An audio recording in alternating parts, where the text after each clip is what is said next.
Hello everyone, welcome to Vintage Watch Street. After watching this video, you will know how to identify many fake watches.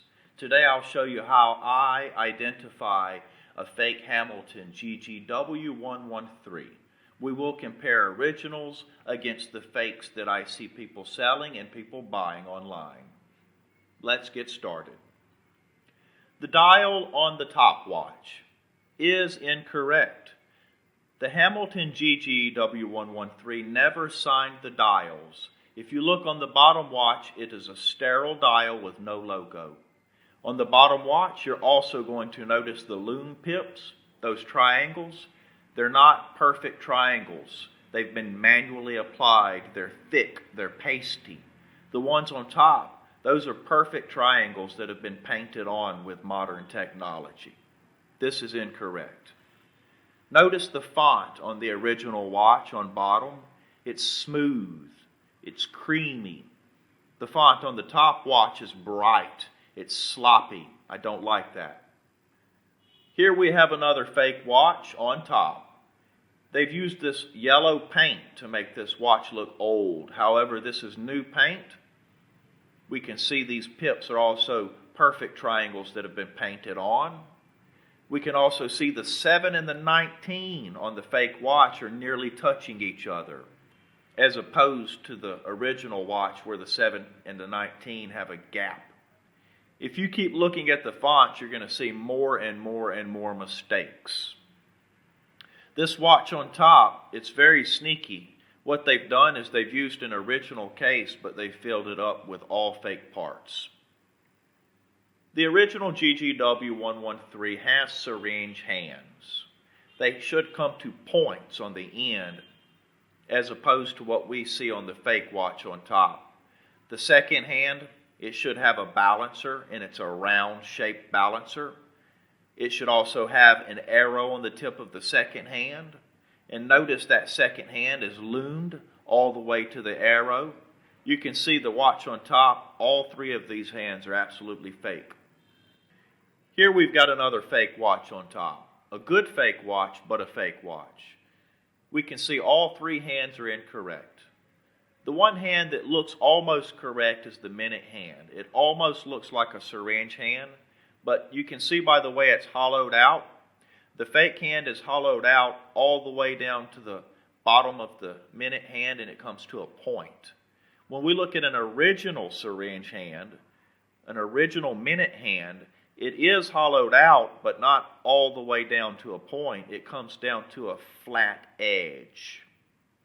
As a bonus point, when we look at this watch on top, those lume pips are perfect triangles. That makes me suspicious. When I look closer at those lume pips, I can see they're actually triangles that are painted on with white paint. That's a big red flag. This also has a wrong crown. This is a sneaky one, guys. They've put all fake parts inside of an original case.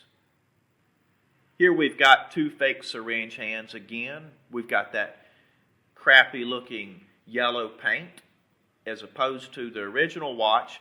Notice the hands, they've been painted white. The frames of the hands are painted white. We can also see the arrow tip on the fake watch is too elongated. We see the points on the arrow are not sharp points as opposed to that on the original watch. On the minute and second hands, or the syringe hands, you'll see before the point here on the original watch, they have sharp points. When we look at the fake watch above, they're more rounded, less sharp angles. This top watch is another fake. We know it by the dial, but we also know it by looking at the lugs. These lugs should be holding a fixed pin that should not rotate, it should not slip, it should not slide. The watch on top, unfortunately, has a spring bar or shouldered pins which do move around. You can see the watch on top, the pin is shiny as opposed to a quality Parkerized stainless steel pin we see on the bottom watch. Both of these watches are solid case backs. You cannot screw the case back off. When you see a solid case back GG, the lugs should be drilled all the way through. The fake watch on top does not have the lugs drilled all the way through. It's important to note that on a two-piece case back, the lugs are not drilled all the way through, but they should always have fixed pins. Only Benrus had shouldered pins. The case of the GG-W-113 is a Parkerized stainless steel, so it doesn't have a lot of shine and glare to give away your position. The lugs should be sturdy and thick, as opposed to what we see above, where it's going to be thin lugs that just stick straight out. The original watch, it has thicker lugs. They're more rounded, more ergonomically designed. The correct watch should also have a more pronounced bezel. It's going to be a flatter shelf. Looking at the fake watch, you can hardly see any bezel. This fake crystal comes all the way to the edge of that fake case. The watch on top, it looks almost like a GG-W113, but it is completely fake. We know that by the syringe hands. We know it by the loom pips. We know it by the logo. We also know it because the watch on top does not have fixed lugs. I can see right on the bottom corner here, those are shouldered pins. I also don't see that pronounced bezel on the fake watch. It's not a flat shelf like we see on the original GG watch. However nice the top watch looks, it's completely fake, guys. The crown of an original GG is plain and unsigned, domed all the way to the edge, and fits exactly inside of the groove here. When we look at this replacement crown on the bottom watch, the bottom watch looks like a correct case. It could be a completely real GG, but the crown is not original, okay? This crown is too shiny. It doesn't fit inside the groove perfectly, and it's not domed all the way to the edge. Here we have another replacement crown on the bottom watch. Both of these GGs are beautiful and both are original. This bottom replacement crown here, we know it's been replaced, A, because it's too shiny for that Parkerized stainless steel case, and it's also not fitting exactly inside of the groove on the case. However, this is a beautiful replacement crown. Here we have two more completely original GG-W113s, except the crown on the bottom watch, which is not domed all the way to the edge, and again, it's too shiny. As a bonus point, I would like to point out the hands on this bottom watch have been reloomed. You can tell that because the loom is not flush and flat. It's kind of pushing out from the hollow points a little bit. Here we have a two-piece case back. You can screw it off. The top watch is correct. It's unscrewed via those indentions. The top watch, it also has a more clear font that's pressed and stamped in there. And you can see the watch on top is completely Parkerized compared to the watch on the bottom left, which is an untreated cheap metal. Notice the case back that I've unscrewed here. It's also got nicely pressed stamps. It's Parkerized. It has a gasket as well. That is a correct case back. Lastly, we know the bottom left case back is completely fake because Hamilton did not produce screw-off case backs until 1983. However, this is dated at 1970.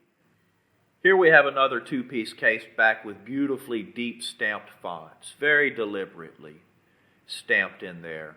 When we look at the bottom stamp on this fake watch, you can see it's been lasered in, not stamped deeply, not purposefully. The federal stock number is missing the dashes on the fake watch.